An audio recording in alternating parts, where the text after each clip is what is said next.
Just because you know a family and you trust them, you also do not know who has access to their home, right? You do not know who else can visit their house and interact with your children. You don't know that. You just don't know that.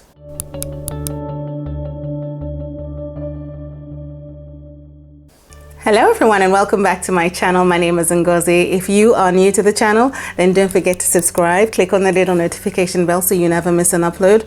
On the channel we talk about marriage, dating, love, relationships, parenting, children, pregnancy, anything that affects us as a community, as families. We talk about that on this channel. It's a family-based channel. So it's a wide spectrum of topics that we cover on the channel. Today we're talking about sleepovers. And there are two reasons why parents would prefer to have their children, go off to a friend's house and have a sleepover. The first benefit to a parent is that they get a break. It can be really hard. It can be very tedious to, be attached to a young person's life from conception, from birth really, all the way up until they're 18 or at least 16, the legal age where you can leave them at home, head off and come back or something of the sort. And I mean a trip to the supermarket. I'm not saying leaving your 16-year-old at home and heading off to Spain. No, right? Now, there is that. It can be really hard to be stuck to raising a child. And for many of us, you don't just have the one child, you have the second and the third and the fourth. So parents just need that break. It could be really difficult and your mental health can take a real bashing if you don't have any help or assistance or, someone just come and rescue you every now and again. Even when you go to work, you have a break. It is a legal requirement that you have a break. But when you're a parent, those rules don't apply. You could slave away for years with no respite, and it does change personalities and impact mental health negatively. Okay, whether you're a couple or whether you're a single parent, there is some level of stress involved if you do not take a break. Okay, now the second reason parents might want to consider a sleepover is intimacy. Now think about it again. If you're in a loving relationship as a couple, you would be intimate, say 2-3 times in a day or 2 times in a week or 3 times in a week. It really varies what level of intimacy is good enough for any couple that is in love, and so there is no limit to as and when you spend time intimately with your loved one. But when there is a child around, it's a completely different story, right? It becomes complicated, especially when they come into that knowing age, about 7, 8, 9. You can't be noisy, you can't be frisky, it starts to become very stifling and it starts to introduce problems in the marriage. And so the idea of your child heading off at night to someone else's house and you and your loved one have the house to yourselves sounds amazing. But you have to put the needs of your child first. So those are the 2 points that make sleepovers sound like an amazing idea. But Google has suggested that it strengthens, the relationship of your child and their friends. I don't need anybody sleeping in my bed to strengthen a friendship or, a relationship. The only person who's going to sleep in my bed onward towards strengthening a relationship is my husband. That's about it. And at that, I need a really big bed. Now, my kids might sleep in my bed every now and again, especially when they were a lot younger, and my 10-year-old still tries to creep in there. But that doesn't strengthen my relationship with my children. And certainly I'd like for them to go back to their own beds so that we can have a good relationship, because I need my space. In my opinion, I don't think so. You just don't have to be in my bed for a relationship to be strengthened as a friend. I'm good. Now, there are different types of sleepovers. You have a sleepover where your child or children head off to someone else's house who is their friend, and the parents and maybe your family friends, and they head off there because the kids just get along and they love each other. They're like family, brothers and sisters from a different mother. And so they want to go over there and they want to sleep together in the same bed and put on all those little, onesies and just have fun and all of that stuff. They go over there and that parent is responsible for their needs while you go off and have an amazing time. The second kind of sleepover, and these are the ones I wanted to talk about that go unnoticed, is where you leave your children off at a relative's house and you are not present. So it might be your sister. You know, I take my children to my sister's house and I say to myself, it's my sister. And I just leave my children with my sister and I head off. There is that sort of sleepover. And then you have night vigils. So churches have some systems where, you know, they are so involved in a prayer department, and that prayer department sometimes want to pray through the night. You know, they believe that prayer through the night is more intense, and, you know, they are connected, and for whatever reason they choose to pray through the night. Okay, I specifically remember growing up in my country where I would go for night vigils. I was part of a prayer team and I would go for night vigils as well. And so parents would leave their children to go off to these prayer meetings, these night prayer meetings, and that sounded amazing, right? You know, they're going to pray. These are amazing kids. They have a faith already at a young age and they're dedicated and they're zealous, and off they go. And these parents think they're safe. The pastors are there, there are sisters there, aunties there, elders, you know, church leaders.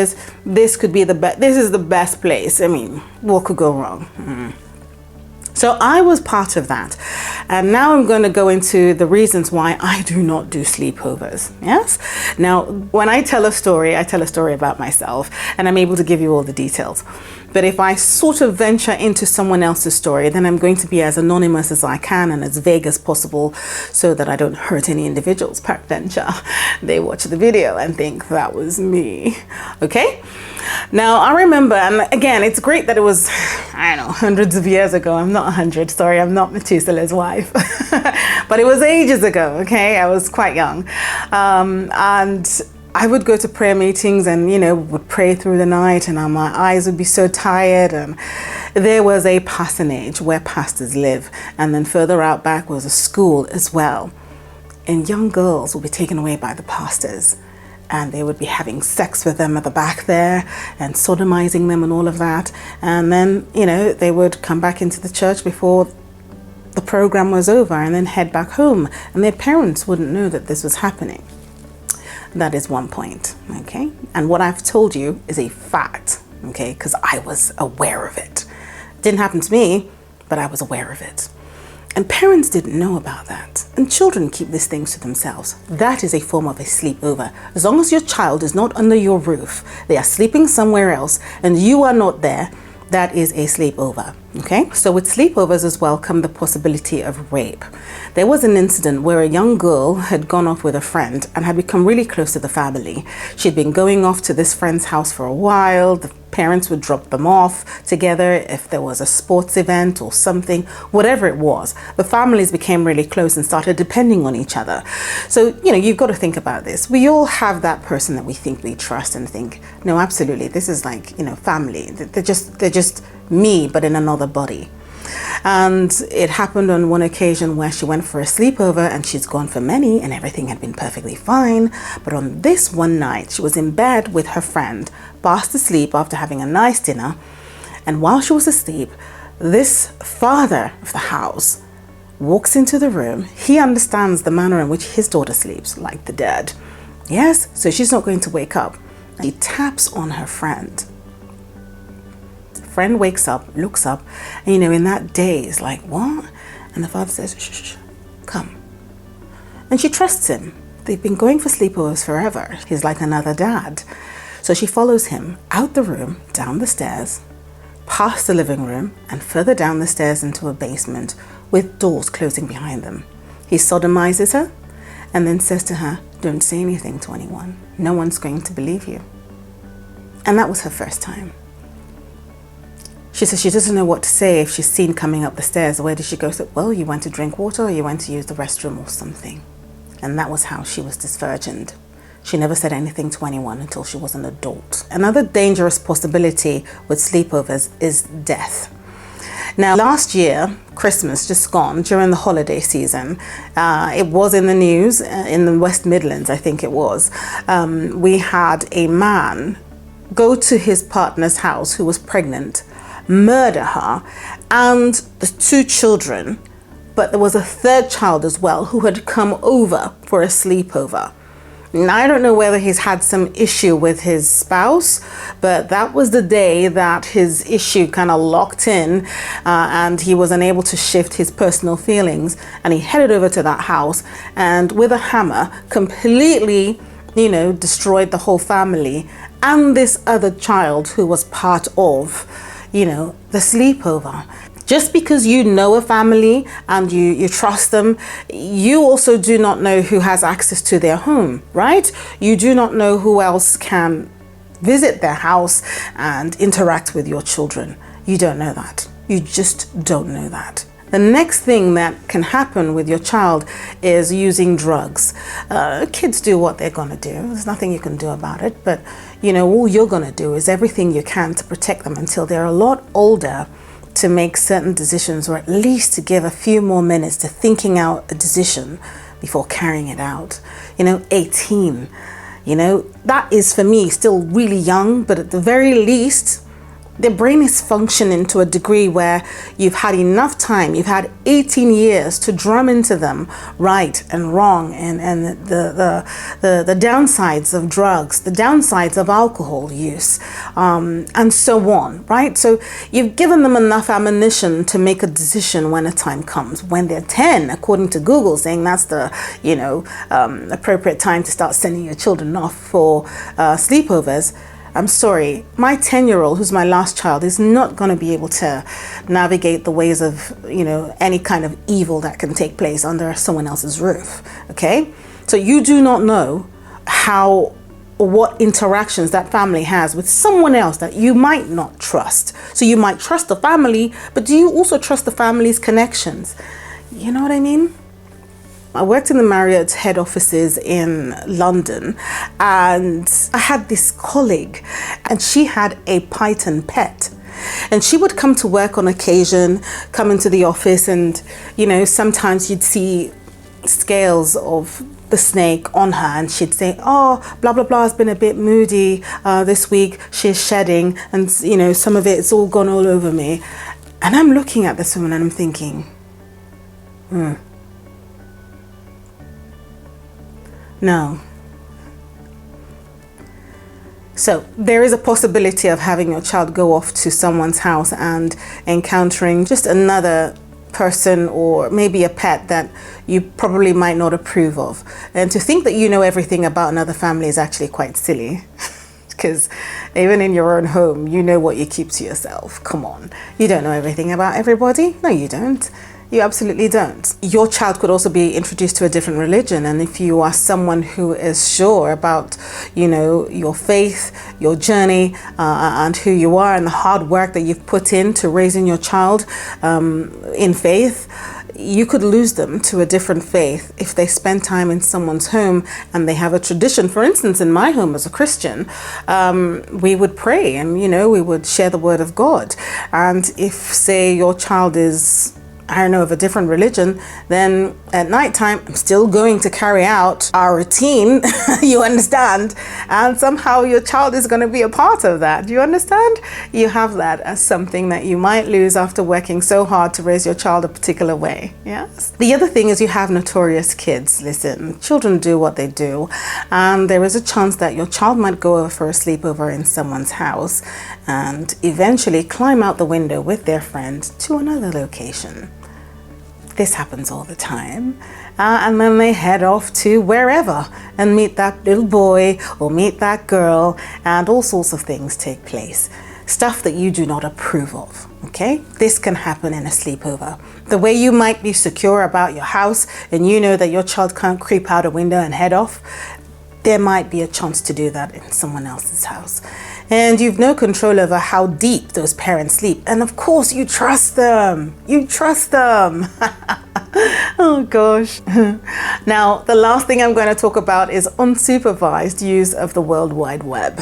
Now, I know how I manage my children when it comes to connecting to the World Wide Web, the security features that I have in the house. You log onto a system, my computer alerts me, tells me what page you're on, my devices tell me everything that you're doing, but it at least gives me a chance to be able to backtrack and see what might have happened should, God forbid, something have taken place. So there are some control controls I have in place to understand what's going on in my home. There are time frames for how long you have your device and so on. And I go around and make sure everybody's in bed. It's nighttime. Yes, it's lights out. It's lights out. My values are not going to always match up to another person's values. It's just impossible to think that that would be the case, or you trust them so much you believe it and da da da da da. No, that's not possible. Now, it is possible then in the middle of the night, your child could wake up with their friend and say, here, look at it, let's go, click, click, click, and off they go, and could find themselves in a situation online with someone somewhere. And especially in today's world with social media, that can be a very problematic experience. They are your children. You could do whatever you want to do with your children. You could believe what you want to believe about your children. I'm not telling you what to do, but these are the reasons why I don't do sleepovers. My children, particularly my older daughter, has always wanted to have a sleepover, and I said that's not going to happen. Her father as well has also said, when you're 18. But that's the idea, because when they're 18, you're heading off to university, which is the case for my oldest daughter. Now, if you're going to be on campus, great. I've had 18 years of pumping through the truth, pumping through the facts of life, and now you can make a decision for yourself. The most important thing is this: she might be staying home, but let's assume she chooses to stay at the campus, which is still an option, it's still on the table, and that's fine. Whatever happens out there, she'll know that while it was on my watch, that didn't happen. And there isn't any scenario that I haven't played out for her to understand and how things can go wrong. Okay? So protect your kids. And always remember that you have to put their needs first. You want intimacy with your spouse, and it is really important that you have intimacy with your spouse.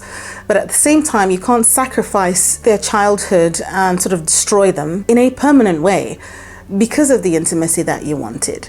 It is known that when a parent loses a child, when a family loses a child, 80% of marriages or relationships break up. It's that serious. So while you're trying to have your intimacy going, try and put the needs of your children first. A time will come when they get a little bit older. Be patient, be long-suffering, find creative ways to spend time together with your spouse, and understand that it's a phase. It's not forever. It's a chapter. And as I say, when you go dating, these are some of the things you want to be discussing about your future. How many children? What would it be like? What can we do? What support system can we have? Do you understand that there will be hard chapters? That's why we say through the good, through the bad. It isn't easy, and you can't have it all during those chapters, okay? So you get sunshine sometimes and you get rain, and you just have to make do, but don't sacrifice the children. But it is possible that you might trust a family and, everything has gone just as well.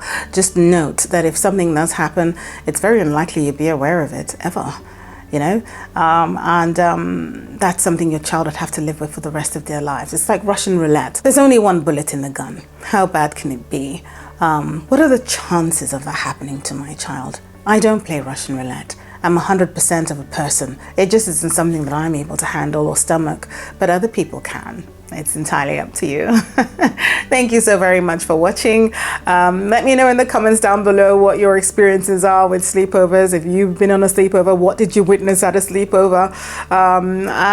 Do you let your children go on sleepovers? Is it okay? Did you start sending them on sleepovers and then you stopped because of? Let us know in the comments down below. Thank you so much for watching, and have a good morning, a good afternoon, a good evening, a good night, wherever you are in the world, and I'll see you again soon. Take care. Bye.